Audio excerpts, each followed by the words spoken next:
받겠냐고 묻는다면 할 수 있는 것이 전부라고 하며 언니를 힘들게 했던 건 이제 뒤로 하고 부끄럼을 느낀답니다. 받는 것만으로도 힘듭니다. 언니의 눈물 젖은 얼굴에 담아져 있는 우리의 이야기. 그래서 저 한번 해볼까요? 은혜에 갚기 위해 한 가지 큰일을 결심합니다.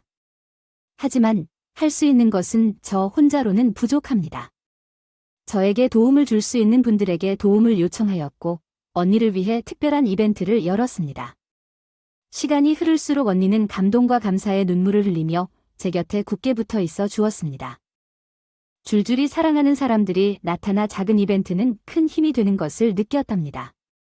언니와 나 함께했던 어려움과 수고를 감사하게 생각하며 한 번쯤은 제가 언니를 위해 감동을 선사할 수 있어서 기쁘더군요. 에피소드의 단점을 넘어 당신을 사랑하는 이들에게 보이고 싶은 변화와 성장을 추구하는 우리 자매의 아름다운 이야기였습니다. 대학을 졸업했네. 내가 키운 게 아니라 내가 알아서 잘 큰 거야? 언니, 나 때문에 고생한 거 차근차근 갚을 거야? 그런데 언니 결혼은 안 해? 언니 나이가 9이 내일 모레 40이라고 결혼할 거야? 언니 애인도 있어. 왜 그동안 말하지 않은 거야, 혜영아? 언니도 비밀이라는 게 있는 거야? 언니에 대해 다 알면 재미없잖아. 그래. 언니 사생활이니 이해해. 그런데 결혼할 만큼 가까운 사람이야? 너 대학 졸업하고 취업시키면 결혼할 생각이었어. 조만간 내 형부가 될 사람을 데리고 올게. 언니는 제가 자립해야 결혼하겠다고 하더군요. 그런데 언니가 데리고 온 남자는 굉장한 사람이었어요. 의사라고. 무려 사자가 언니 남편이 된다고요. 의사가 뭐 대단한가요? 그냥 출퇴근해서 월급 받는 거니까 너무 신기하게 보지 마세요. 형부, 말을 자유롭게 하세요. 이제 한 가족이니까 편하게 제라고 불러주세요. 괜찮을까요? 처제, 와우, 신난다. 우리 김의 선양이 의사와 결혼한다니 대박이야. 너는 창피할 필요 없어. 왜 그렇게 호들갑을 부려? 언니는 의사랑 결혼해도 돼. 누가 그래? 자랑스러워서 그런 거 아니야? 아무튼 부가 의사라니 너무 좋아. 족 만나고 온 거야? 저번에 난 고아원에서 자랐어. 가족이 없어. 미안해요. 제가 아무것도 모르고 막 말을 던졌죠. 죄송해요. 아니, 처제가 잘못한 건 없어. 그냥 나에게 가족이 없다고 말해준 거야? 우리 처제가 참 순수하고 착한 것 같네. 저뿐인 곳 같아. 이 남자가 나는 지금 늙고 못났다고 하는 거야? 혼날래. 아니에요. 아휴, 무슨 말을 못할까요? 어쨌든 두 자매가 똑 닮았다고 누가 봐도 언니와 동생 같아. 형부, 우리 그 소리를 귀가 닳도록 들었어요. 얼굴이 똑같아서 한 번에 자매인 걸 알아본다 그래? 두 사람이 빨리 결혼하면 조카는 바로 나을 거죠. 우리 언니 내일 모레 부록이라 서둘러야 해요. 형부, 제가 장어 집이랑 정력이 좋은 거 많이 사드릴 테니까요. 그래. 우리 조제가 말을 참 유머 있게 잘하네. 저기, 집에는 부끄러운 것도 몰라. 내가 키워내지. 진짜 천방지축 같을 때가 한두 번이 아니라니까. 성격 좋고 인물 좋은 의사 형부와 언니는 곧 결혼식을 올렸고 전세 아파트에 신혼을 꾸렸습니다. 형부는 그동안 자라온 과원에 기부를 많이 해서 모아둔 돈이 많지 않다고 했어요. 언니와 형부는 기부를 지속적으로 하겠다며 큰 욕심 부리지 않고 살겠다고 합니다. 제 언니와 형부가 이렇게 자랑스러운 분들이라 저 역시 마음을 착하게 먹고 지내려고 노력했어요. 제가 입사한 회사에서 자발적으로 모여 봉사활동을 했는데 저는 한 번도 빠지지 않고 나갔습니다. 주말마다 독거노인이 밀집된 동네를 가서 어르신들 청소도 해드리고 염색이나 간식을 만들어드리는 일을 했어요. 여러 어르신들과 친해졌는데 그중 마음이 많이 가는 어르신 한 분이 계셨어요. 매일 저만 보면 막내딸하고 소리치며 손을 흔드셨다. 오늘도 봉사 나온 개가 자네는 주말에 데이트도 없어? 어르신, 왜 아픈 데를 찌르고 그러세요? 맞아요. 제 성격이 극성 맞아서 남자들이 다 도망만 가요. 나한테 아들이 있으면 며느리로 바로 드리는 건데 아쉽구먼. 아드님이 없으신데 그런 말씀을 하세요. 지금 저 놀리는 거죠? 아유 아니, 내 아들은 오래전에 세상을 떠났어. 그놈이 살아있었다면 자네를 며느리로 꼭 들렸을 거야. 돌아가셨다고 어쩌다가 그건 아픈 과거사 비밀로 해야겠네. 그렇다고 진지한 표정 지을 거 없어. 노인 내한테도 비밀이 있으니까 그런 줄 알라고네. 비밀로 하셨다가 나중에 털어내고 싶을 때 말씀하세요. 어르신, 염색 좀 하셔야겠어요. 제가 염색해 드릴 테니까 머리부터 감으시고 자네가 염색해 주겠다고. 지난번처럼 귀와 목에 염색하지 않고 그냥 다른 사람에게 하게 할 거야? 아하, 제가 할게 라고 말해서 이제 염색 고수가 되었으니 믿어줘. 일주일이나 보름에 한 번씩 그 어르신을 배웠는데 항상 기분이 좋았어. 꼭 돌아가신 아빠가 계신다면 이런 모습일지도 몰라. 생각해보니 말로 표현할 수 없을 정도로 뭔가 다른 느낌이 들었어. 다른 어르신들과는 다르게 더 친근한 관계를 유지한 것 같았어. 언니가 결혼한 지 3년 만에 조카딸이 태어났어. 언니 부부집에 찾아가서 와, 내 조카가 너무 예뻐. 제대로 예뻐. 하면서 꼭 어릴 때 내 모습과 닮았다 라고 했어. 내가 이렇게 예쁜데 그래서 왜 지금 이렇지? 이라고 했더니 그런 점은 돌아가신 부모님한테 여쭤봐야겠지. 내가 널 낳은 게 아니니까 말이야 라고 했었어. 에잇, 우리 조카 나중에 이모처럼 될 거야 라고 막말해서 무슨 소리야. 왜 그런 소리를 하니? 했더니 이 여보, 우리 아기는 귀엽고 알맞아. 왜 이런 말을 해? 우리 조카가 자라면 우리처럼 착하고 예쁠 거야? 난 정말 괜찮게 말해준다고 들었지? 형부도 내 편이야. 언니, 우리 조카가 필요로 하는 게 있으면 말만 해. 내가 다 해줄게. 그래, 그럼 유모차랑 귀족이요람이라. 또 뭐가 필요하지? 여보, 리스트 작성해서 당신 처제한테 해오라고 해. 내가 키워줬으니까 다 받아내자고. 와, 우리 언니 치사하게 나오네. 그래, 날 키워준 사람이 언니니까 리스트 써줘. 언니는 농담조로 던진 말이었지만 저는 언니에게 받은 걸 10배로 돌려주고 싶어서 조카에게 신경을 많이 썼습니다. 기저귀라 떨어질 때쯤 되면 채워주고 언니가 산 유모차보다 더 비싸고 좋은 걸 선물하기도 했죠. 세월이 흘러 조카가 10살이 되었고 언니와 형부도 50대가 되었습니다. 지켜보는 입장에서 언니 가족은 어느 가정보다 행복해 보였어요. 한편 저는 처음 입사한 회사에서 5년을 다니고 다른 회사로 입사했어요. 그래서 예전처럼 봉사활동을 거의 하지 못했습니다. 문득 아빠처럼 느껴졌던 어르신이 생각나서 5년 만에 그 집을 찾아갔어요. 계세요, 어르신, 미스어. 제가 여기서 이렇게 찾아온 것도 지난번에 겁 없이 가보자는 생각을 하고 찾아왔기 때문입니다. 눈앞에 어르신 모습이 자꾸 떠오르니까요. 어르신의 건강은 괜찮으신가요? 아니요, 저는 요즘 괜찮아요. 젊은 시절 사고 때문에 마비된 오른 다리를 제외하면 말이죠. 오랜만에 만난데도 변함없이 찾아와 주셔서 감사합니다. 근데 어르신, 얼마 전에 회사를 옮기셨다고 하더라고요.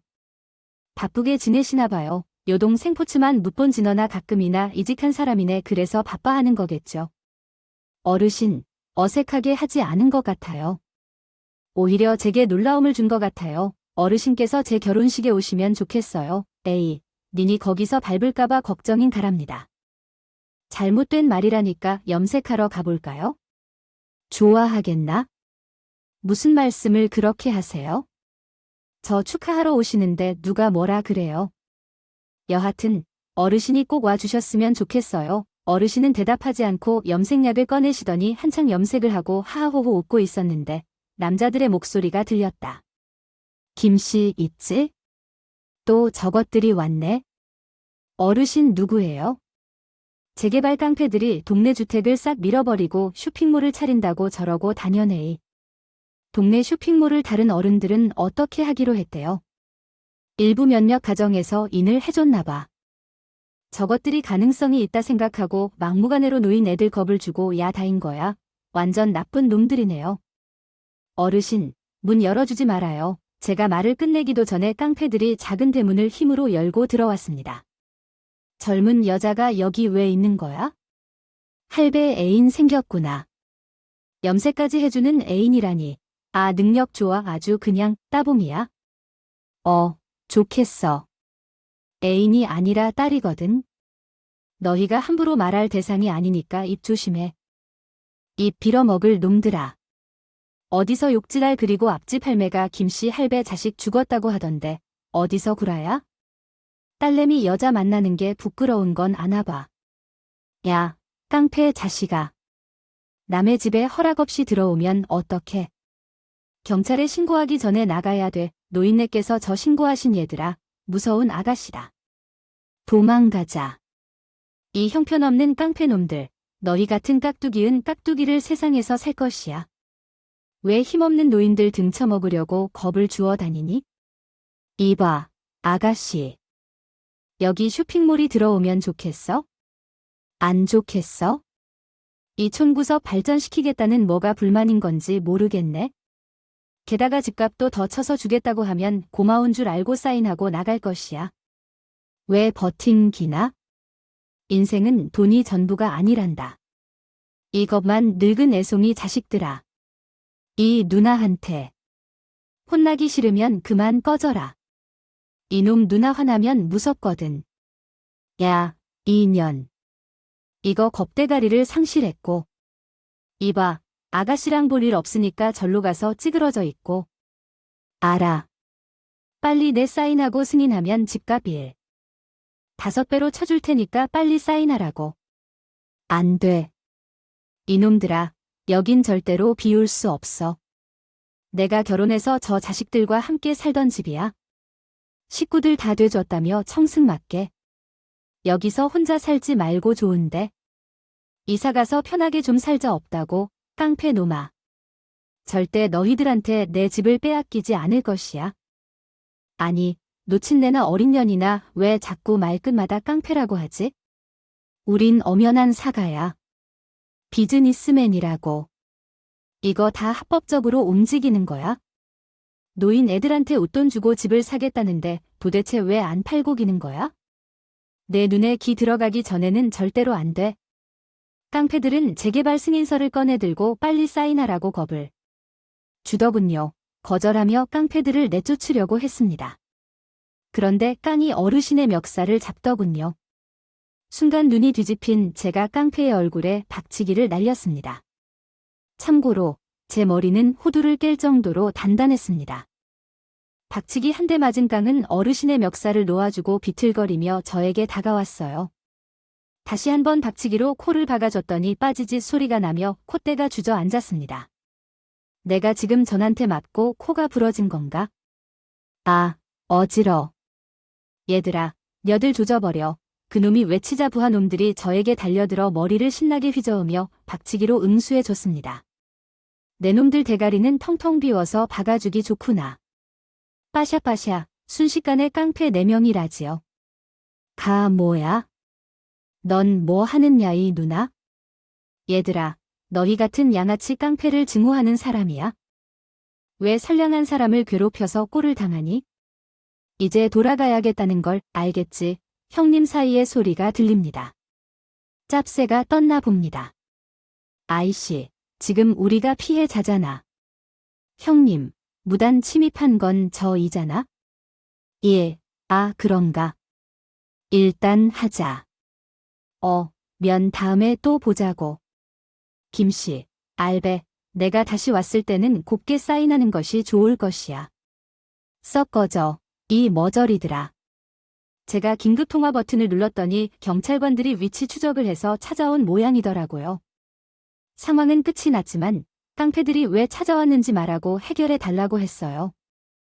경찰 아저씨들, 그놈들 또 찾아와서 겁을 주고 사인하라고 할 겁니다. 그럼 문을 열어주지 마세요. 아니, 아저씨, 문을 강제로 열고 들어왔다 그 외에 그때 다시 신고하세요. 무단 침입으로 처벌할 테니까요. 그런데 재개발에 사인해 달라는 건 형사 처벌하기 힘들어서 민사로 가셔야 합니다. 엉터리 대답만 하시네.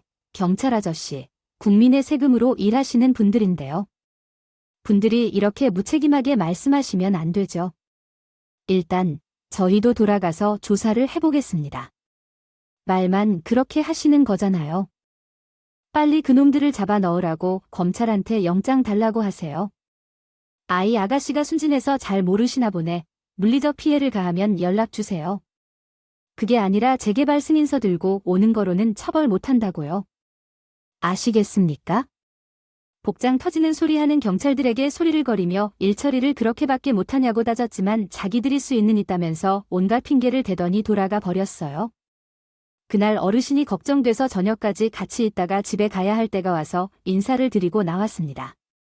어르신, 저 깡패들이 또 찾아오면 저한테 전화하세요. 아시겠죠? 그래, 오늘 수고 많았어. 그런데 자네, 이마는 괜찮아야 해, 이마요. 제가 좀 단단해서 말짱합니다. 아무튼 저놈들 또 찾아오면 꼭 연락 주세요. 그렇게 어르신의 집을 자주. 어느 날 친구가 도와준다고 하고 교회로 데려갔어요. 군자들이 기도를 드리며 분복으로 나누려 하고 그리고 내 주님께 기도를 올렸어요. 하느님은 기뻐하신다. 크신 일이라고 말하고 기도하게 된 증거의 일을 감사히 생각합니다. 매일 기도하고 믿을 수만 있다면 충격과 슬픔을 벗어낼 수 있다고 믿어요. 절대 나는 생명주께서 우리 남편과 함께 있으심을 믿어오기 시작했다. 왜 내 이 아이를 가진 기적 조카가 존재하고 있는가 쓰디 때문에 겪는 슬픔과 벽다. 와 같이 제가 만든 내용의 저작권은 오픈AI에 있으며 자유롭게 재사용할 수 있습니다. 날 아주 큰 일이 벌어졌답니다. 형부의 연락을 받고 병원에 가봤더니 언니가 안병동에 입원했더라고요. 가망 없다는 말까지 들었어요. 단한 말이라니 어떻게 그런 일이 라며 가망 없다는 말까지 들었어요. 가난 말기 언니는 술도 안 마시잖아. 제제, 아무래도 젊을 때 고생을 많이 해서 그런 것 같대. 잠을 줄여가면서 힘들게 일했던 게 쌓여서 이 생긴 것 같아. 그럼 이게 다 내 탓이라는 거잖아? 언니가 날 키우느라 힘들어서 암에 걸린 거야? 아니야, 너랑 내가 아픈 건 전혀 상관없어. 내가 몸을 제대로 돌보지 않아서 그런 거라고.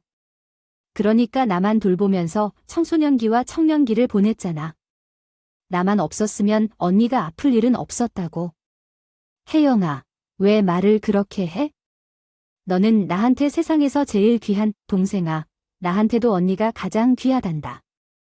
그래서 죽지 말라고 쾌차하고 털어버리라고 말했어.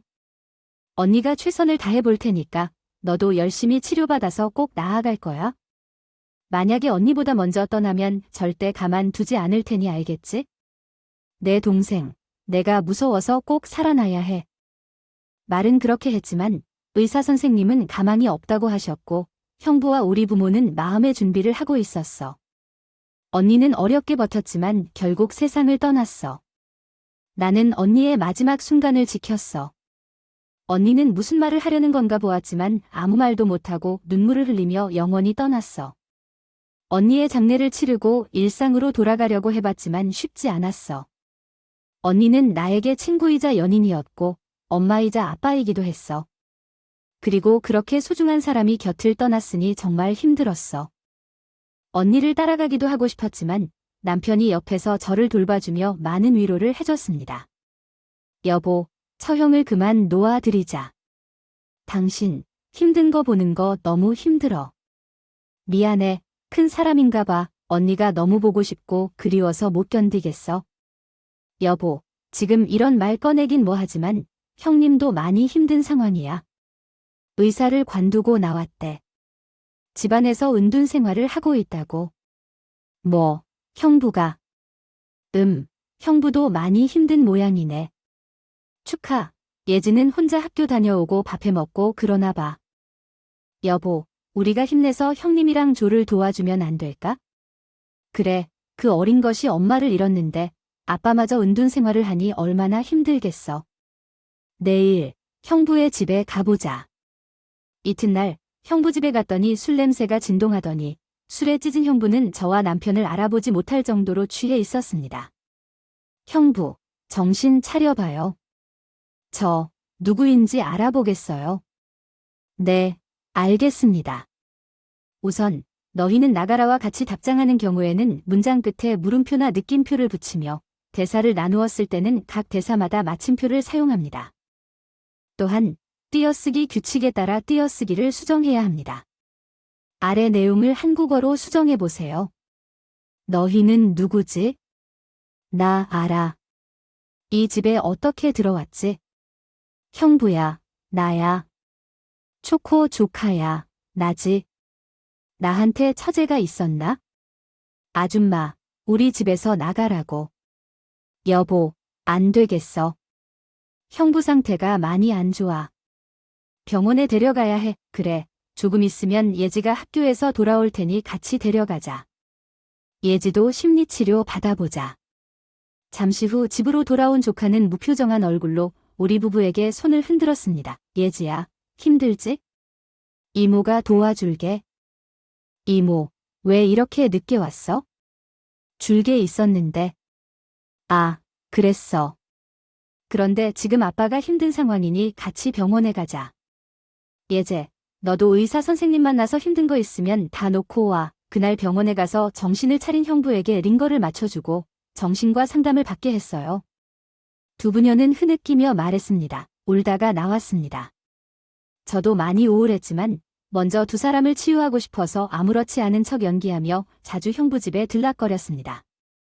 형부는 다시 의사로 돌아가지 않고 다른 일을 하겠다고 했습니다. 나 이제 말하기가 싫어.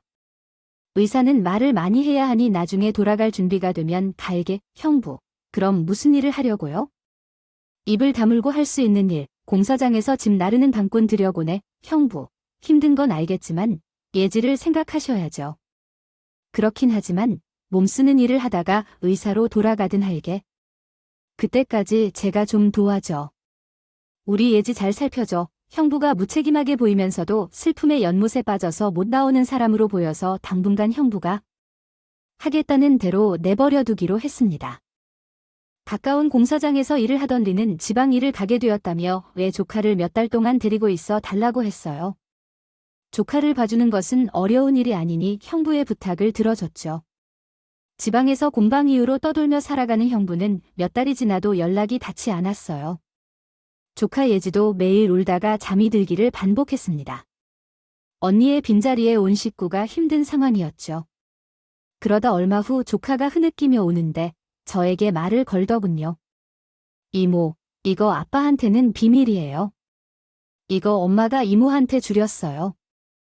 돌아가시기 전에 엄마가 일기장을 이모한테 드리겠어요. 뭐, 일기장 예지? 엄마가 이모한테 주렸다고네? 진작 드려야 했는데. 지난번에 이모한테 줄 게 있다고 했던 거 기억나죠? 아, 그때 기억나. 이랬구나. 고마워, 예지야. 이모가 혼자 있을 때 읽어볼게. 그런데 아무런 예고 없이 세상을 떠날 때까지 말하지 못한 사실을 알아야 해. 혜영이가 엄마 몰래 암에 걸린 걸 알았을 때 두렸어. 어머니는 자기 아들을 보기 위해 딸을 포기했을 때 그 마음이 얼마나 아파했을 것인지 알았지? 입양은 세상에서 가장 아픈 상처였어. 그리고 그 먹이 앞으로만 살아가려고 노력했어. 책상 위에 남긴 편지를 발견하게 된 것도 우연이었다. 그리고 나는 또 다른 마음을 얻게 되었지. 혜영이는 언니가 정말 좋아하는 사람이었어. 그리고 그 때문에 나는 내게 바보 같은 모습을 보여주었어.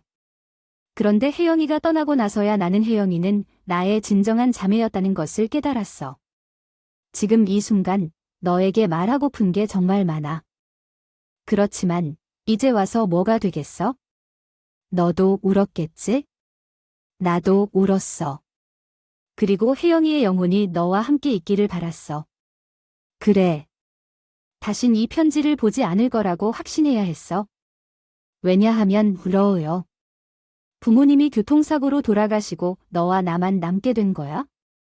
그때부터는 너도 알겠지만 이 언니가 엄마처럼 아빠처럼 널 키운 거야? 다시 생각해보니 이 언니 정말 대단하지 않니? 잘난 척해서 미안해 혜영아. 내가 얼마 전에 친부를 찾게 됐어. 말씀하자면 맑게 암에 걸리고 진짜 부모님을 찾으려고 남편한테 부탁해서 유전자 등록을 했어. 그리고 친부가 나를 찾으려고 유전자 등록을 해놓았다는 사실을 알게 됐지. 전화통화만 했는데 날 버리지 않았다고 하셨어. 어릴 적 친부모님과 남동생과 같이 차를 타고 여행 가는 길에 친부가 졸음 운전을 해서 깊은 강에 침수됐대. 친모와 남동생은 세상을 떠났고 친아빠 혼자 살아남았고 나는 차에서 다고하더라. 내가 흐르는 강을 타고 어디론가 사라진 거지. 여기까지가 친아빠가 한 말이고 너의 부모님이 날 입양하고 나중에 말씀해 주길. 강도에서 누군가 날 발견했지만 3살짜리 애가 아무것도 기억 못.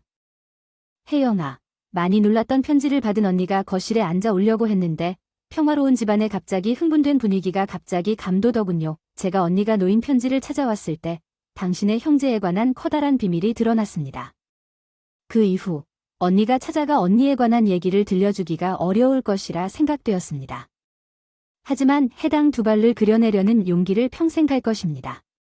열거나 비계 용기를 받아 실화를 한 것과 같이 기이한 느낌이 들어 전달한 것입니다. 의가 끝났을 때에 얼마나 오래도록 언니 너 하신 비밀을 지키다. 혹시 그 뒤의 이야기는 경복을 만나러 생각해 보십시오. 부터 경우 하늘이어서가 나를 따뜻히 돌봐주고 사랑해 주실 거야. 안녕, 언니 울게. 친애하는 내 언니들임 별표 참고 별표 별 모양 백슬래시 사인 별표 은 링크나 URL을 의미합니다. 이를 줄임을 통해 생성한 URL 목록은 이 공간에 삽입하세요. 달려갔죠. 전화번호와 사는 곳을 바로 알려줘서 언니의 장에 바아 적고 나왔는데 막상 찾아가려고 하니 떨리더군요. 그래서 일단 진정이 되면 찾아가야겠다 싶어서 집으로 돌아갔습니다. 족하는 내용을 미리 봤는지 다음날 아침에 저와 눈을 마주치지 않더라고요. 괜히 말을 꺼내면 난감해할까봐 저도 일기장 이야기를 불어하지 않았습니다. 바로 찾아가지 못하고 몇 달 뒤에 마음의 준비가 되었을 때 찾아가게 되었답니다. 경찰에게 받은 번호로 전화를 했더니 꺼져 있더라고요. 하루 이틀 일주일이 지나도 핸드폰은 켜지지 않았어요. 그래서 주소를 찾아갔더니 웬 젊은 여자가 나오더군요. 저 실례지만 여기가 김덕배 선생님 댁인가요? 김덕배 씨예요. 아이 집 주인이에요. 저희는 새들러 사는 사람이거든요. 아, 그러셨군요. 그럼 혹시 김덕배 씨를 어디 가면 뵐 수 있는지 아실까요? 그분 어디더라? 에 적절한 구두점을 추가하였습니다. 달랑이 주택단지에 가시면 볼 수 있을 거예요. 연락이 안 되면 그분 누이가 계신 집으로 가보세요. 그분은 이 아파트에 사거든요. 아, 아네. 알려주시면 고맙죠. 그래서 다른 동에 사는 언니 친구의 누이 집으로 찾아갔습니다. 초인종을 울리자 할머님이 나오셨고 제가 언니의 동생이라고 전하자 눈물부터 흘리더군요. 우리 조카가 살아 있었군요. 강물에 휩쓸려 떠내려가서 다들이 세상에 없는 줄 알았는데 살아 있었군요. 내 동생은 왜 딸을 찾은 이야기를 안 한 이유를 모르겠네요. 제가 동생은 가족들과 이 아파트로 이사 오기로 했어요. 그런데 가족들이 모두 떠나면서 살던 집에서 계속 살고 있어요. 제 동생이 사는 곳으로 안내할게요. 저를 따라오세요. 아, 그랬군요. 많이 힘들어 하셨군요네. 그분 계신 곳으로 데려가 주세요. 그래서 할머님과 같이 택시를 타고 외곽에 있는 허름한 동네로 들어섰습니다. 그곳은 제가 이전 회사에서 봉사활동하러 자주 오던 동네였던데 할머니가 안내해 주신 집에 도착했을 때 온몸에 소름이 끼쳤어요. 아이고, 내 집에 어쩜 오셨나요? 날 찾는 아가씨가 있어서 왔지요. 날 찾는 아가씨라고 물었더니 어르신이 말씀하셨어요. 내 집을 잊어버려서 우리 누이를 찾아온 거죠. 아니요, 그게 아니라요. 그러자 어르신이 저는 무슨 말인지 못 알아듣는 표정으로 놀란 눈으로 쳐다봤어요. 저와 같이 놀랬어요. 설마 예전이 동생인가요? 맞아요. 세상에 제가 딸내미 동생과 친구였다니 인생 참 재밌네요. 그런데 언니의 소식을 들었어요. 세상을 떠났다는데 어떻게 되셨나요? 딸은 남편과 연락이 끊긴 지 얼마 안 돼서 딸의 안부가 궁금했어요. 딸이 계속 전화해보니 남자가 받았는데 내가 누구인지 물었더니 세상을 떠난 딸의 휴대폰을 아직 해지하지 못했다고 해요. 에휴, 결국 3살 때 잃어버린 딸의 얼굴을 다시 확인하지 못하게 되다니 보내버렸어. 가슴이 미어지고 무거워. 어르신 성함이 김덕배 씨였어요. 이제 어르신 성함을 알게 됐네요. 나도 자네 이름을 모르잖아. 우리는 통성명 하지 않아도 친한 것 사이였나 그렇죠? 맞아요. 제 이름은 혜영이야. 그래, 이렇게 와줘서 고맙네. 내 딸 동생으로 찾아줘서 진심으로 고마워. 혜영아, 내 다리를 보고 언제 다쳤는지 궁금했지? 내가 졸음 운전으로 차가 침수되었을 때 다리가 끼어서 나오기 힘들었어. 그때 안간 힘을 쓰며 살려고 발버둥을 치자 다리의 신경이 모두 끊어져 버린 거네. 아내와 아들을 데리고 나왔는데 이미 숨진 상태였어. 그리고 내 딸 미미는 아니, 자네 언니 선이는 도울 수 있는 대답을 찾을 수 없다고 주장해 왔거든. 중간에는 너무 무모하다고. 이후 실종 신고를 하고 기다렸지만 소식이 없었어. 완전히 딸을 잃었다고 판단했지만 그렇다면 수십 년이 흐르고 나서야 언니가 살아있다는 사실을 알게 됐어요. 그런데 만날 상황이 아니라고 하면서 날 거부하더라고. 난 혜선이가 아픈지 모르고 그저 날 원망하고 있어서 그러는 줄 알았어. 그런데 말기 이었다니 정말 슬프구나. 저도 가족들이 힘든 시간을 보냈어요. 그리고 어르신도 많이 힘드셨을 것 같아요. 어르신, 제 언니에 대해 이야기해 드릴까요? 좋지. 이리 와서 염색 좀 해줄게. 내 딸 이야기하면서 말이야. 저는 그동안 많은 일이 있어서 참 못해 죄송하다고 사과를 건고 염색을 꺼냈습니다. 그리고 저를 키워준 언니가 어떻게 살아왔는지 자세히 말씀드렸어요. 언니와 쌓았던 추억 이야기를 보따리째 들려드렸죠. 어르신은 허허 웃으시면서 눈물을 줄줄 흘리셨습니다. 혜영아, 자네 이야기가 참 재밌네. 내 딸이랑 재밌게 잘 산 것 같아 정말 다행이야. 하긴, 자네 성격이 밝고 괴화하니 내 딸이 아주 신나게 지냈을 거야. 어르신의 입술은 빙그레 웃었지만 눈에서는 닭똥 같은 눈물이 그치지 않았답니다. 여러 이야기를 계속 들려드렸고 염색을 다 해드리고 머리를 감겨드렸어요. 그리고 식사를 차려 했습니다. 드리려는데 누군가 작은 대문을 쾅쾅 치면서 열더군요. 아이고, 이 집 노예는 참 질기다. 이봐, 노 있네, 김씨. 내 얼굴 보는 거 지겹지 않아? 어이쿠, 저 젊은 인도 있었네. 너 잘 만났다. 내 코 수술비를 받아야겠다. 뭐야, 너들 아직도 포기 안 하고 재개발하겠다고 사인 받으러 다니냐? 노인들 상대로 그러고 다니면 부끄럽지 않아. 수치심이 들어 잠이 오니? 잠 잘 자, 이년아. 우리 코랑면상을 버려서 병원비가 얼마나 많이 든 줄 알아? 어릴 때부터 가르친 게 노인을 괴롭히는 거랑 여자를 때리는 거밖에 없지? 진짜 양아치 새끼들이 한심한 것들. 아이, 저녀는 오늘도 주둥이를 나불나불 잘도 터네. 할배의 집 안 팔 거야. 다른 집은 거의 다 사인했다고 다시 말하지만 오늘 사인 안 하면 저녀는 오늘 초상난다. 이 못된 놈들. 그래, 사인할게 하면 되자. 아무도 내 딸 건드리지 마, 자꾸요. 딸내미라 그러네. 할배 아들딸 어릴 때 다 졌다며. 깡패놈의 입이 하도 더러워서 저는 더는 참지 못하고 어르신을 뒤로 하고 앞으로 나가 그놈 면상 앞으로 다가갔습니다. 이 깡패 양아치 건달놈아, 또 짓거리 봐. 주둥이에 달린 내 이빨을 모조리 으깨 버릴 테니까. 아, 여는 말을 참 살벌하게 해, 얘들아. 인연 조져버려. 그래 이 깡패들아 덤벼. 아, 오늘 너들 뚝배기 전부 다 깨버려 줄 테니까.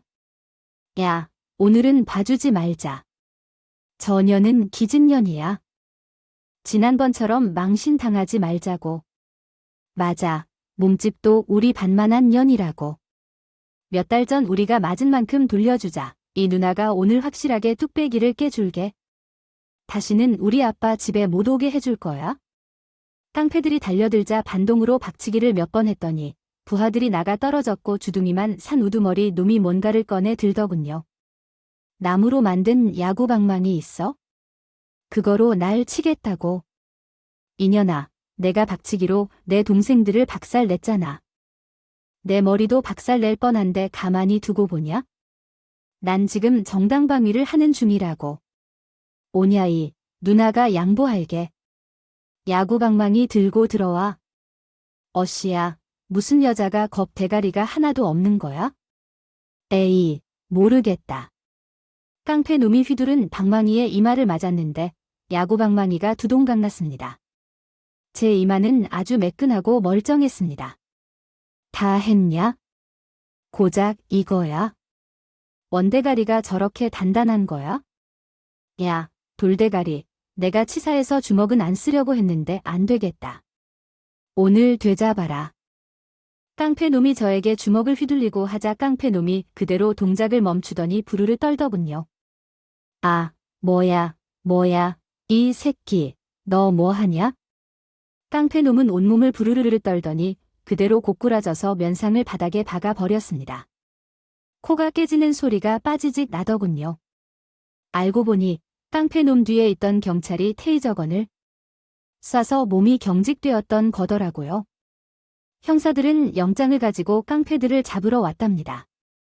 그런데 옆에는 형부가 서 있었습니다. 형부, 어떻게 된 거예요지? 미안해, 내가 많이 늦었지. 예지를 저자한테 맡기고 무책임하게 도망갔던 거 사과할게. 미안해네. 아네, 괜찮아요. 형부, 이젠 괜찮아진 거예요. 집사람을 완전히 보내주고 왔어. 얼마 전에 장인어른이랑 통화했는데 깡이 들어온다는 이야기를 듣고 내 검사 친구한테 사건을 조사해 달라고 했어.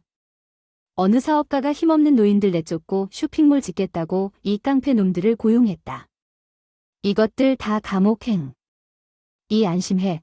정의는 아무 일도 없을 겁니다. 걱정하지 마세요. 아, 그랬구나. 형부는 다 알고 있었군요. 저제 집사람이 친언니가 아니라고 해서 우리 사이가 달라지는 게 있는 거야? 그게 무슨 소리예요? 전 언제나 형부의 처제이고 예지의 이모예요. 달라지는 건 아무것도 없어요. 아, 하나 있네요. 저한테 아빠가 생긴 거예요.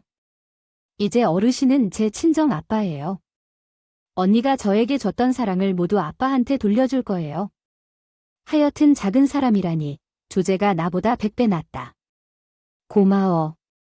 자자이 깡패들 다 잡아. 깡패들은 시름시름 앓는 소리를 내며 쇠고랑을 찾더군요. 테이저건을 맞은 대장은 뒤늦게 정신을 차리더니 상황을 파악했습니다. 이게 뭐야? 내가 쇠고랑을 왜 찾는 거야? 이봐요, 이거 놔주세요. 이 깍두기 놈이 내 처제랑 장인어른을 괴롭혔다고. 야, 차렷. 해봐. 정신이 뭔데? 뭔데 명령하는 거야? 나 영장 발부한 검사 불알 친구야? 내 한마디면 내가 그동안 저지른 짓을 싹 다 뒤져 돌돌 말아서 깜방에서 평생 못 나오게 할 수 있는 사람이야? 저 정말이요. 제가 사람을 늦게 알았습니다. 죄송합니다. 차렷. 복명. 복장 안 하지? 아닙니다. 트릇 차례인데 왜 손이 뒤에 있어? 저 수갑 때문이요. 왔다 깜빡했네. 그럼 뒤로 들어. 내 장인어른과 처제 앞에 엎드려 쏴 자세를 취한다.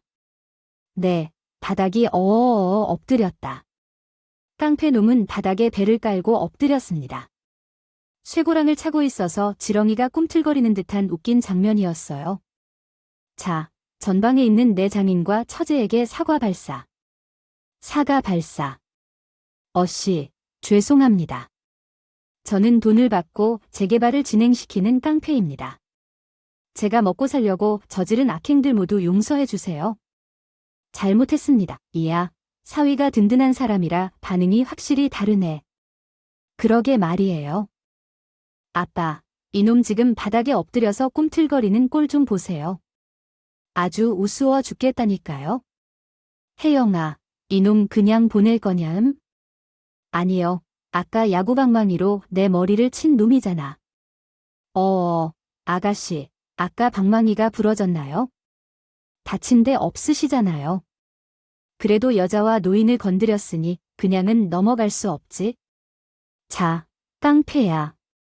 일어서. 저는 지금 자세를 고쳐 일어나는 게 힘든데요. 그럼 평생 여기 엎드려서 살래? 당장 일어나. 복명. 복창해라네. 일어나. 일어섰습니다. 그럼 다시 엎드려 싸네. 또 엎드리라고 해? 지금부터 자동으로 움직인다. 엎드렸다 네. 엎드렸습니다. 이어서 살을 뺄 걸. 몸이 무거워서 움직이기 힘들어. 어휴, 어쭈. 지금 중얼거린 거야? 내 허락 없이 주둥이 열지 않는다. 깡패로 수갑을 허리 뒤로 찬 채 엎드려 자빠져서 일어서길. 수십 번 반복했습니다. 아우, 힘들어. 많이 힘들지. 내가 쉬게 해줄까?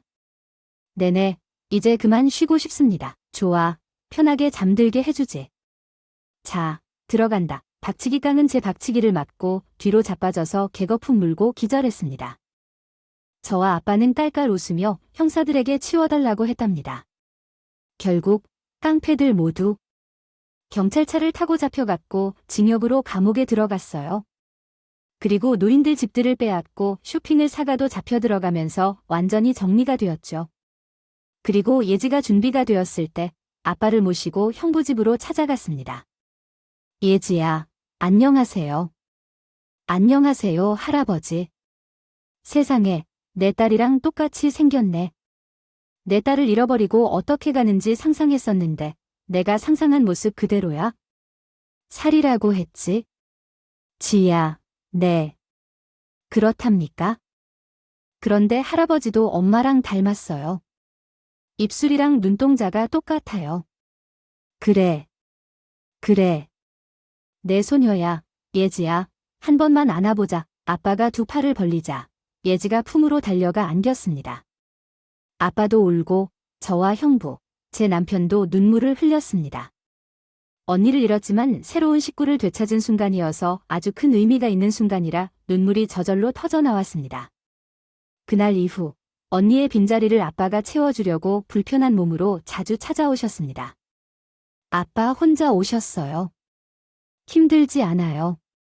힘들긴 요즘 택시는 스마트폰으로 예약하면 집 앞까지 온다. 손녀가 가르쳐준 대로 했더니 아주 쉽게 찾아왔다고. 아무튼 시시때때로 손녀딸이 눈에 아른거려서 저절로 몸이 움직인다. 아, 나 봐라. 아주 가볍고 팔팔해졌다고. 그런 것 같아요. 살도 오르셨고 얼굴에서 빛이 나네요. 이게 다 예영이네 덕이다. 너 아니었으면 용기가 없어 만나러 오지 못했을 거다. 고맙다. 우리 앞으로도 계속 친구 맞지? 그럼요. 우리 친구. 아이가 이렇게 언니의 친부는 저의 아버지가 되었고 남편과 형에겐 장인이 되었고 예지에게 외할아버지가 되어 아주 행복한 삶이 시작되었습니다. 언니가 하늘나라로 떠난 게 매우 슬프지만 아빠가 그 자리를 채워주고 있어 큰 위로가 되고 있네요. 그리고 정말 기가 막힌 사건이 터졌습니다. 산부인과 의사가 저에게 불임이라고 확실히 말했는데 제가 글쎄 임신을 했답니다. 선생님, 지난번에 불임인 몸이라면 그런데 어떻게 임신이 돼요? 그러게요. 이게 어떻게 된 일인지 뭐야? 선생님, 돌이에요? 아닙니다. 분명히 불임이 맞아요. 그런데 기적이 일어났어요. 이건 말로 설명이 안 됩니다. 쫄기는 그래요. 기적이라 믿을게요. 선생님, 아무튼 임신했으니 집에 가서 파티를 해야겠어요. 하늘에 있는 언니가 힘을 써줬는지 제 뱃속에 아이가 생겨서 온 식구의 축복 아래 딸이가 태어났습니다. 신기한 게 조카 예지와 제 딸의 나이 차이가 5살이에요. 저와 언니와 같은 나이 차이였고 저는 언니와 저처럼 이름을 비슷하게 지었습니다. 예림아, 왜 자꾸 언니한테만 안아달라는 거야? 네, 엄마인 이모한테는 안 가고 나한테만 오니 이모 예미가 나만 좋아하나 봐. 그러게 아무래도 예지가 예림이 키워야겠네요. 으라 생각을 자주 하지만 어디선가 함께 있으리라 믿고 행복하게 웃고 살 거예요. 마지막으로 용기를 내어 하늘에 있는 언니에게 짧게나마 편지를 쓰고 줄이겠습니다. 언니, 거기는 어때? 좀 편해? 아프지 않고 잘 지내지? 예지랑 형부는 잘 지내고 있어? 한 새가 생겼거든. 언니, 아이